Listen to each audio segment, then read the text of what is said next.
First question that we have is about the current landscape of youth sport. And how would you go about describing the current landscape of youth sport? I think, free market capitalism is really trying to kind of collapsing the youth sports system because the focus has been shifted away from things like the values that the kids actually want and the stakeholders actually want to focus on wins. And that compromises the values. And we see things like the celebrity coach, the celebrity parent, the celebrity player, athlete, club coming into fruition, which really lends itself to the bifurcation of youth sport. So you got the haves and the have-nots, and you're not always getting the best players, young men and women, emerging at the top. You're getting the players that can afford to be at the top. So I think free market capitalism has really had a negative impact on the landscape of youth sport. And then with that free market capitalism, you were saying, you mentioned that only, the top people get to go and have access to that sport. Are there any other factors that impact player and coach development? Yeah, I mean, not just the top players, the players that can afford it. So the players and families that can afford that. So the economics of the travel teams, the economics of, the tournaments, the economics of the academies, they don't lend themselves to developing and nurturing a really good development funnel. Definitely. So if it were up to you to, design all of youth sport, what would be the best outcomes? Well, I mean, I think the best outcomes for youth sport are as many as possible, as long as possible, in the best environment possible. What we want to do is we want to expose young men and women to as many sports as possible, early as possible, and let them have a good time experiencing and sampling it. Because number one, the more sports they play, we know the evidence shows us that the better athlete they're going to end up being in the end. I think if we can be specialization to the kind of 15, 16, 17 years when they're ready to make a decision, then that's going to be, that's going to be really useful for them. And they're going to have a better experience. They're going to experience way more sports. They're not going to get injured. They're not going to get burned out. There's lots of different things that they can do, and they can kind of find their niche. And that's what I would like to see in a sports system. Definitely. So with sports sampling, a lot of times that pressure comes down to the coach saying whether they're for it or against it. What characteristics and behaviors do you see exhibited in good coaches? Well, listen, I think the mark of a great coach is helping kids believe in themselves first and their systems second. Youth sport really is a dress rehearsal for real life, where you're going to learn everything from winning, losing, feedback, roles, responsibilities, victory, defeat. That's what in an environment that's very well supported. So when those things happen, it's not a big drop. Oh, well, we go on to the next thing. We take some lessons. We're either winning or we're learning. So we're always taking lessons, and that's really the mark of a good coach, is to keep that in perspective, especially at the youth sport level, where, especially in today's day and age, where it's very difficult for anyone outside of the parental institution to appropriately challenge young men and women to be better or to be their best. It's very difficult for that. We don't want that. We, teach my kid, but wait a second, don't touch the character. Don't tell them that what they did wasn't appropriate, or who are you to do that? And I think we need that. We're flattening the adversity, and we're flattening the constructive feedback that are going to kids. And that constructive feedback is very important sometimes, particularly from role models that they trust and respect. Do you find there's a lot of pushback from parents on that for being the most end, as like when you're talking about character? Yeah, absolutely.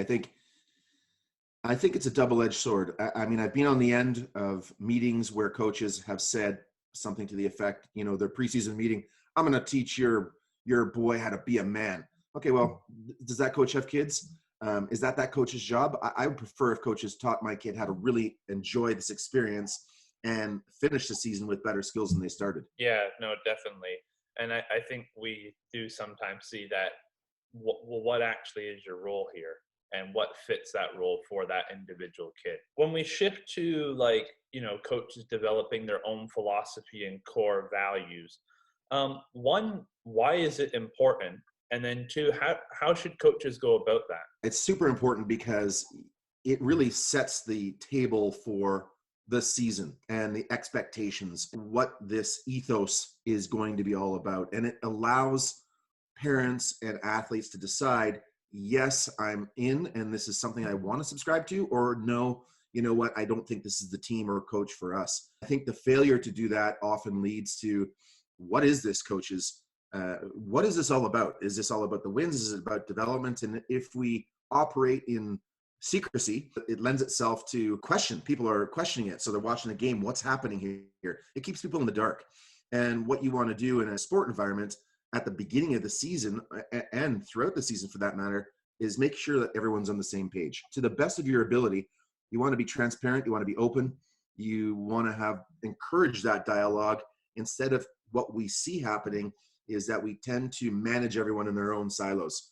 We tend to have a talk with the athletes and the parents, 24-hour rule, don't talk to me. Coaches don't get together and talk in an organization about what that organization's ethos is. And so you might have the wrong coach in the wrong organization. So I think it's really about that fit, that alignment, and then trust and creating that level of trust in the system. With that, a lot of times our youth coaches, they come in and say, well, you need to have a philosophy, you need to have a set core value, and I know for me personally, my philosophy has definitely evolved. I would also say my core values have evolved. What would you say is like a good starting place for youth sport coaches or coaches who are just looking to get into it when it comes to maybe these bigger topics of a philosophy and core values? It's a great question. And I think it's do your homework. There are lots of great resources and materials about that.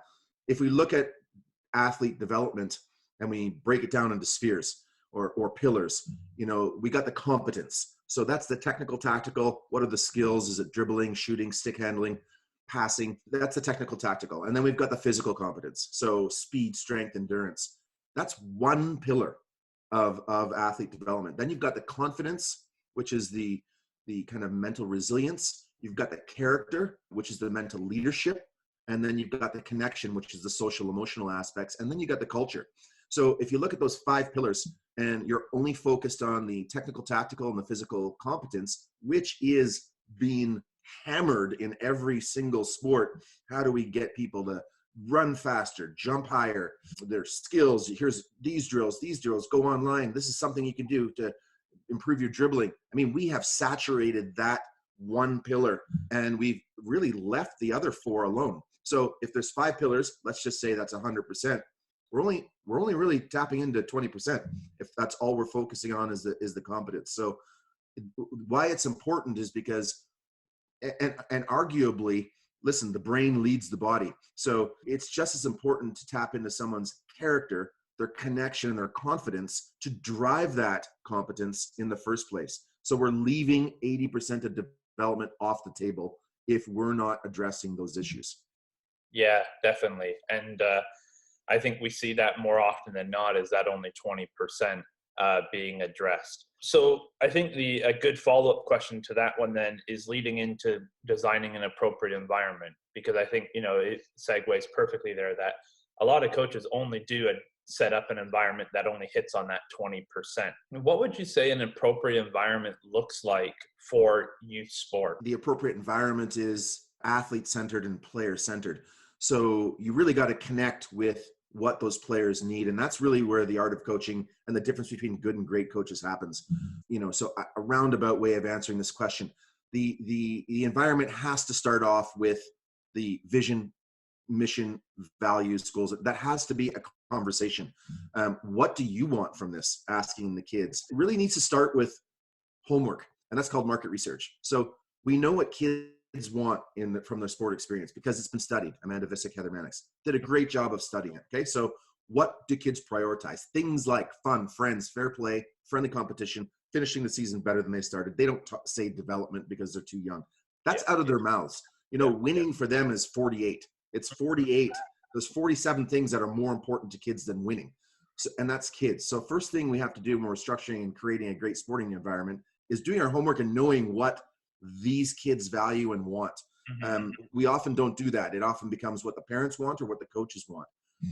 Second thing we need to do in that environmental scan, if you will, or market research is what do the parents value? So things like safety, development, even though they might not know what that means. Opportunity, competition.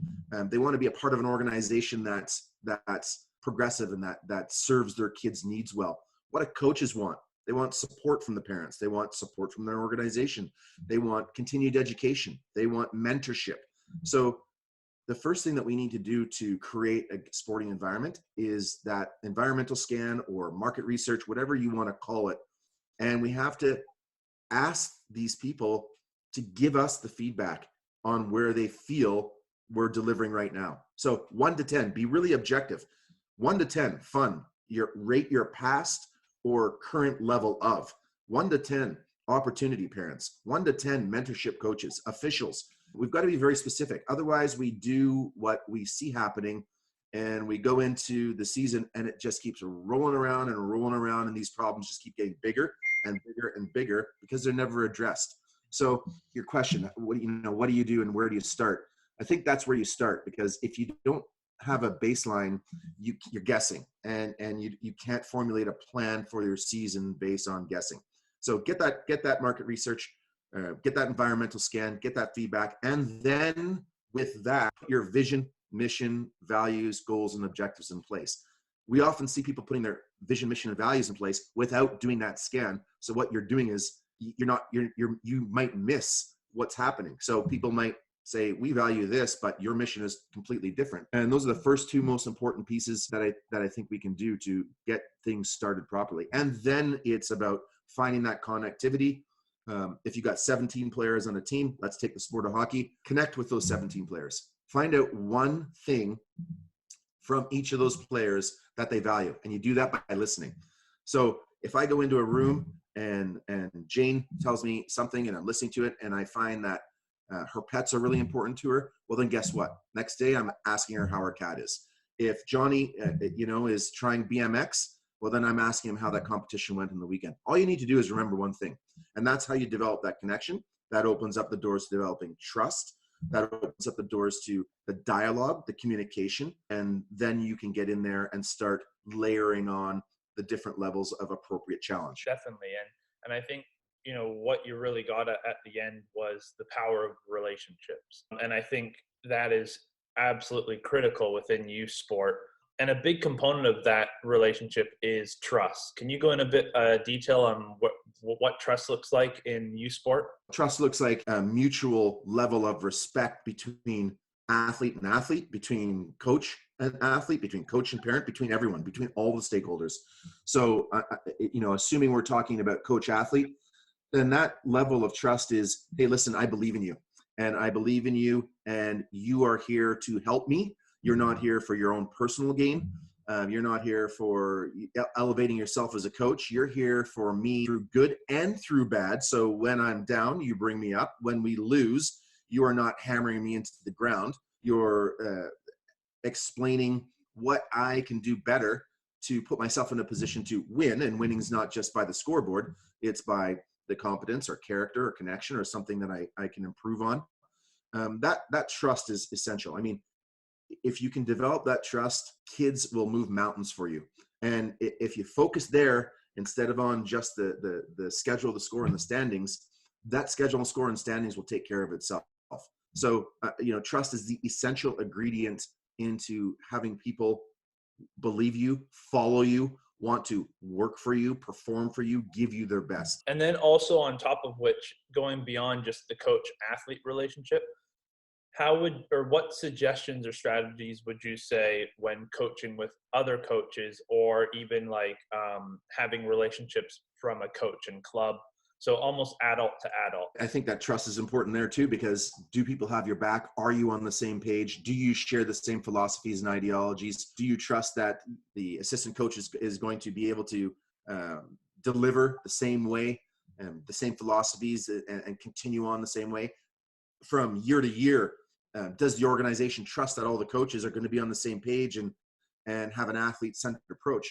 It's essential. And, how do you foster that? Again, it's time, and it's spending time with, it's being vulnerable. It's having open and frank conversations. It's having tough conversations. It's about challenging one another. All the things that we avoid. You look at those things that we just listed, 3 things, and those are things that we avoid. It's taboo, vulnerable. What does that mean? Yeah. Tough conversations. Why is someone telling me this? Who are you? Who's this guy? In the absence of trust, we've got nothing. And what happens there is then everyone starts to do and go and head out on their own agendas. And when you start doing that, you got nothing. It breaks down. Since we talked about interpersonal relationships, if we segue over to intrapersonal relationships, or commonly reflective practices, how important is reflecting as a beginning coach, or as even a youth sport coach? Oh, it's massive. Reflection is what's going to make you improve, get better. Look at yourself. Often everyone says they like feedback, but nobody likes feedback. Let's be honest. It hurts. We all have egos. So if we're going to shut out feedback from other people or not seek it or ask it, we at least have to start with ourselves. And that's a part of reflection. So I think reflection is important at the end of every game, at the end of every practice. At the end of every practice to start, at the end of every game, at the end of every season. Wade Gilbert wrote the book, Coaching Better Every Season, studied some of the best coaches in the world. That's one of the commonalities that he found and his team found between all the most successful coaches in the world, was that reflection. We talked about coach reflection. How important is it as well for athlete reflection? Yeah, it's the exact same. You're way more open to learning when you tell yourself something than when someone else tells you something. Again, it's that feedback. If a player can have that same thing after practice, after game, after the season, and just sit down and it doesn't take long. Just like, how did I do? And the thing is, you'll see players often get into the car or meet their parents in the lobbies or in the foyers and say, hey, how do you think I played? And the best thing that a parent can do, especially because they have the most amount of time, is go, well, how do you think you played? And turn it back to the kids to have that conversation. Because you know what? Kids are really honest. So it's really important for the kids to have that conversations with themselves. Kids know what's going on. They know when they had a good game, bad game. They don't need to be reminded of it. They need to remind themselves of it. And they need to turn from problem to solution as fast as possible. So when a kid says, or an athlete says, hey, I did this, I wasn't very happy. Oh, so what are you going to do next time? Or how would you fix that? And let them come to a conclusion and only chime in if they say, is that right? Like, or how else would I do it? That's the opportunity to gather in. But that reflection is essential. Are there any certain types of, certain ways or reflective based practices that you use or would recommend for coaches to use? Yeah, absolutely. Winningest coach in high school football, and they made a movie about him. And one of the things that they did that I really thought was great was they had the cue cards. So they had their goals. So they never went into the week or the game without at least 3 goals of things that they were going to work on. And they weren't just score goals. They were goals based on the things that they had reflected on the week before and practiced, and then they could put into the game. Going into any game with individual goals is a really, really good practice. And then after the game, instead of just moving on to the next thing, just revisiting those cue cards, handing them back out, and having players do the reflection. Hey, how did we do? For coaches, the same thing. You see all the great coaches, they have a notepad and they're writing stuff down, when mistakes are made, etc. They're not writing it down so they can chastise somebody after the game. They're writing it down because that's something that they can implement in the next practice. So if a coach comes to a game and says, hey, this is the team we're playing this week, our team goals are to A, B, and C. And you have the game, and then in the locker room after the game, that's all you're focused on, because it's called controlling your controllables. So many times we want to control the schedule, the score, and the standings. Sometimes you can't control the outcome of a game. Sometimes you're going to play a team that is just superior to your team. So when coaches at the beginning of the season, what do we want to achieve this season? We're going to win the championship. Okay, well, only one person wins the championship. So immediately you're setting yourself up for failure because you can't control all your controllables. So we should be focused less on what we want to achieve and more on who we want to be, because we can control who we want to be as a team, as an individual, as a player, and that reflection and those practices really help us achieve that. I think it is a common mistake where, the coach will say, well, we're going to win the championship this year. And I think that's very much a coach centered goal instead of well, what player centered. But how do you transition between both individual and team goals that one just aren't only performance based, but between the two in multiple areas? I think you just articulate that as individual and team goals, because at the beginning of the year when you're having your conversations, you're articulating, here's, you need to tell us what you want to achieve this season. What do you want to get out of the season? Not just from a win-loss perspective, athletes. What do you want to learn? And you're challenging them to think about the other pillars, be a good teammate, etc. Whatever answers. And you might have to give them some guidance depending on how young they are, but having those goals is equally as important to having the team goals, because really if you focus on the individual first, the team and the outcomes will usually take care of themselves in the wheel. But if you focus on the team first, it's really hard to go back and try to get that individual growth and development and really put a label on it or quantify it. So I think you need both. And I think you do it in the order of individual goals first and then the team goals. And then you can talk about how those individual goals fit into the team goals. And you can reflect on it when you're finished. With like evaluating or assessing those team and individual goals, unfortunately, a lot of times coaches use either just skilled performance or win-loss record as their evaluation. Can you just touch base on some assessment and evaluation strategies, or what that should look like, or what it may, in an ideal world, what it would look like at youth sport? Yeah, I can. And I'm glad you asked the question, because this drives me nuts. When I hear people say development and I say, okay, great. Well, are you baselining your players across different markers in competence, confidence, character, and connection? What do you mean? Well, if you're not baselining them at the beginning of the season before they start playing, reevaluating them mid-season, and then following up at the end of the season with whatever competencies you choose, then stop using the word development, because there is no development, because you can't quantify it. And you're using your eyeball test or whatever opinion that you may have formed from whatever degree you may have procured. So I think having a baseline at the beginning is really important. It's essential. So baseline goes like this. You have a day of skills assessment, and in the competence, it's really easy because you're picking speed, strength, power, agility, all the components of physical fitness, right? Whatever is appropriate to that sport in whatever test you want.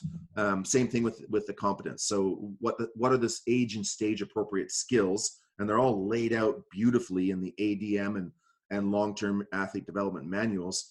So you can just go there, select the skills for that age and stage that you primarily want to focus on, and you've got to baseline those. For things like character, connection, and confidence, well, those have to be defined. And again, those aren't visibly easy and right out there, but a lot of organizations, and again, Wade Gilbert, he's done a great job at defining those. The ADM manuals have done a good job at defining those. You got to pick 2 or 3 characteristics. So let's go into connection. Am I having fun? Relationships with teammates, understanding sickness and fatigue, understanding social media. Whatever your criteria are, and you can select them as a team, you can select them based on what's most important to the athletes, what's most important to that age group. You need to pick at least 3. And you need to have the athletes self-evaluate those, and you need to have the coaches evaluate those, and then you need to have the athletes evaluate the coaches on those. That is the ultimate in accountability moving forward. So things like character, work ethic, decision-making, game sense, focus, leadership, whatever criterion, again, you select. And what our suggestion is, and what we've found success in, is when you, not 1 to 100 rating scale, initial, emerging, competent, and proficient. Initial, we're not there. Emerging, we're starting to get there, but not really there. Competent, okay, now we're starting to understand. Proficient, we got it. So it can be as simple as that. It can be rubrics. And again, you have to define it. You have to define what it is. You have to be very clear with what it means, because if it's not clearly defined, then it's ambiguous.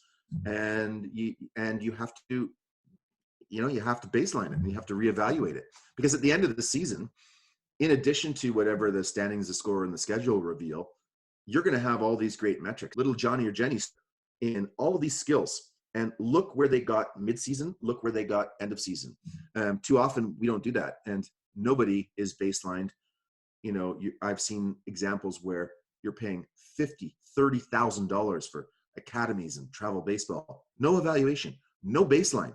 Oh yeah, we're here to develop you. Oh, okay. Well, so how do I know that my son or daughter has developed when there's been zero quantifiable, tangible metrics put to that? It's absolutely wild. And I think, as you said, you have to start with the baseline.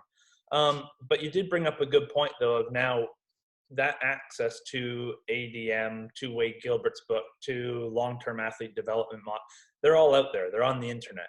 But still, coaching as a profession is very much mentor-mentee relationship, and it's very commonplace. What methods have you found to be the most successful when connecting and networking with other coaches? Yeah, well, I think first of all, you have to have the EQ and humility to want to do that. So thinking that you're the best or you have all the answers is probably not the best place to start if you're going to coach in a youth sport environment, because it's so fluid. And there is no linear track to say this is, the best coaching 101. So you're going to different coaches, and every different coach is going to have a different strength and a different flavor. So when you're networking, you can start with either coaches that you've heard of, that you've read of on social media, Fergus Conley, Wade Gilbert, like all these coaches are super approachable. They've got all their information out there, some free, some paid. Do your homework and make that time to connect with them. If they are a great coach, they will connect with you, and you'd be surprised if you make the effort, how many coaches will take the time to sit down with you and go through the different questions that you have. Once you get to the top end, like the college coaches, of course, you're not going to just dial them up, but inevitably you're going to find little clips of what they've said, little motivational tips, how they've done it, how-to books. Most of them have taken their expertise and written a book or done something. So there's different ways of connecting with them. So that's the first step. The second step is in your own club. I'm not sure why organizations don't set that up so that there is a coaching evening. We can pick a hot topic. We can periodize the information that goes to the coaches based on the pain points we know that are coming from the season. So if we're coming into the spring, we know tryouts are coming up. So we know all of the things that are going to go sideways in tryouts. Well, let's talk to our coaches about how we're going to manage them. Let's give them the resources. Let's let them connect with each other in a private forum. Hey, I'm having this problem. Hey, how do I select? There's 2 players. It's the last 2 picks. They're on the bubble. In your opinion, what am I looking for here? So setting up the environment for coaches to be able to do that from an organizational standpoint, I think is important.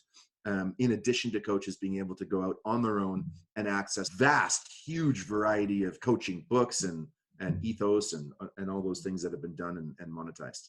Definitely. When coaches, let's say, reaching out, whether it's through social media or, email, whatever, and let's say even they get maybe at a conference, right, a chance to meet, what are some basic guidelines and etiquette that you would suggest, making maybe that initial contact and then following that through? Yeah, I mean, I don't think there's a step-by-step process, but what I found useful is listen twice as much as you talk. Be respectful of their time, be respectful of their space. Can we talk? Can we get together? How do I find out more about what you're doing? Hey, great conversation. How do I follow up? Here's my card. Can I have your card? Do you have resources? So really asking a lot of questions, not being afraid to step up and make an introduction, make a face-to-face, asking a question. How do I best connect with you in a way that's respectful of your time? Just asking them those questions are going to deliver the answers, because they're going to 9 times out of 10, they're going to deliver you to the correct entry portal for you based on what your question is. Yeah, no, for sure. So again, you quickly had made mention of the ADM and LTAD. In terms of developing the whole player, how have player or athlete development models shaped the way we look at developing those players or athletes? Well, positively, I think they've shaped the pathways by helping people be a bit prescriptive in terms of this is what should happen at this age and stage.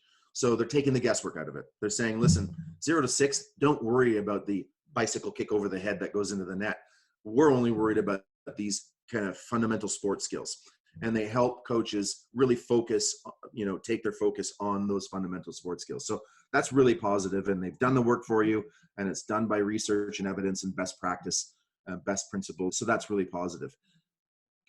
Negatively, what they do is they take, and sport is a fluid environment and development is very fluid and it's not linear. So negatively, what they've done is they've forced everyone into a linear pathway for development. Nope, we're only doing this. Well, one athlete may be more advanced, more ready than the other athletes, and what you're doing is you're flattening that down, and you're saying, nope, this is all we can do. Nope, this is what's happening here. So it's a blend of being prescriptive yet allowing for the flexibility of the individual, of the coach, to nuance based on what he or she is seeing out there. So if you rely too heavy on that, what you do is you risk being linear and prescriptive. If you don't rely any of that, what you risk is missing the whole point.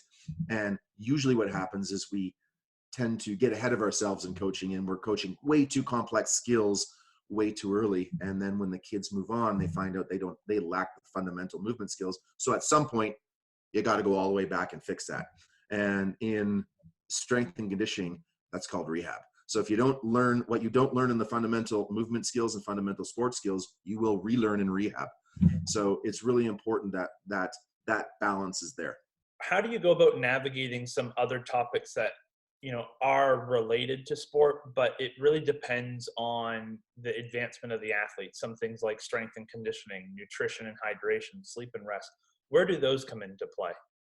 Yeah, early and often. And I think it's a great question, and people always go, well, why do I talk about strength and conditioning at 6 and 7 years old? You're not talking about doing the clean and jerk and the overhead press. What you're talking about is the off ice, off court development that is needed, the physical development that's needed to just really stay injury free, stay healthy and stay active. We silo off. Okay, in sport we talk about this, in life we talk, like sport, life, everything, it's all connected. The only reason we silo it out is because we're speaking specifically to the vertical that we're in. Proper nutrition is important in life and in sport. And proper nutrition is important out of the gates. You don't wait until someone's 15 or 16 to then start talking about proper nutrition. That should be something that is a discussion that's happening every day, all the time. There doesn't need to be a specific age where you're introducing that stuff. It's just you're not breaking down the molecular makeup of broccoli at 6 and 7. That's not important. They don't need to know words like potassium and how that's going to affect their mitochondria. Older and more interested in it, more advanced, well, then you can start having more advanced conversations. But it doesn't mean we don't have the conversation at all. Definitely. Any last words on coaching within youth sport? You can go any direction you want to go. Yeah, I think coaching in youth sport, number one, it needs to be revisited. We often get caught in this volunteer excuse, and my saying is, just because you're a volunteer doesn't give you license to suck at what you do. If you look at volunteer fire departments, you don't drive by a burning house and say, not today, and nor do you not have the skills or take the courses to do that. And there's a lot of great outside of the firefighter example, there's a lot of great examples of volunteer programs and training that have been done really well. And we need to expect more from our coaches, even at the volunteer level. Because it's really, really crucial. You just wouldn't take your kid to anyone and have them fill out a prescription or go in a room with anyone. They're a doctor. They've got to be, that's once a year, but you're more than happy to drop your kid off with a coach who's going to spend, how much time, hours and hours a week and months with your kid. We need to take that more seriously. In my opinion, we need to do a better job of supporting coach development. We need to do a better job of raising the expectation on the level of coach that enters the youth sport environment. We know that Nike and the USOC did a great job at the basics in creating that how to coach video for kind of grassroots coaches. But where's the enforcement of that?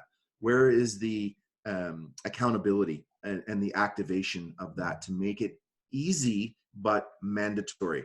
That's where I think that the youth sport coaching needs to have the biggest climb. And then you look at all these abuse incidences, because it's like shooting fish in a barrel. I can sign up to be a coach. Nobody's going to question anything that I'm doing. I have free reign with all these children, and we're always, after the fact, what can we do? What's happening? How did this happen? Well, it's because we didn't actually put the steps in place beforehand to be preventative and to prevent some of these things from happening. So I think that we need to raise the game of youth coach development across the nation, across North America, across the world. In fact, we need to expect more. We need to provide the materials in a really easy manner to youth sport coaches. We need to start developing them early. What you're doing right now in your education institution is you're talking about youth coaching. You're offering it as a course. You're offering it as a course now where they're students. They're probably not going to be a youth coach until they become parents. So that's a long gap in between. So who is saying you cannot step on the field unless you've taken this course?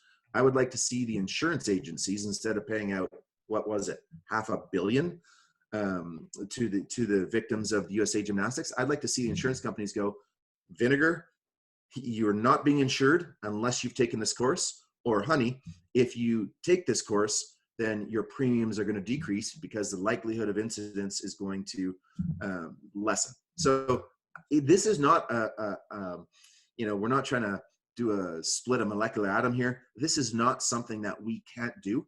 It's just something that we haven't done. And it's time we started doing that. And so it's great to see things like you're doing, like the courses coming in.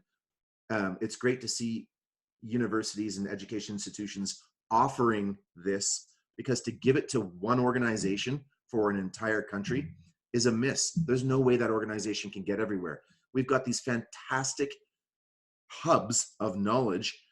We need to open it up. So to see it expand beyond the proprietary walls is fantastic, because everyone wants to and looks up to these universities that are in every state. Why not? And they've got some of the best coaches, the highest paid coaches. That's where all the coaches would dream of being, whether they're a volunteer coach or not. Why not share that knowledge? Why don't they become pillars and trickle down? That's exactly, it's not hard. It just takes some coordination, and it's great to see that that's being led. Definitely. That's it. No, definitely. I appreciate it, man.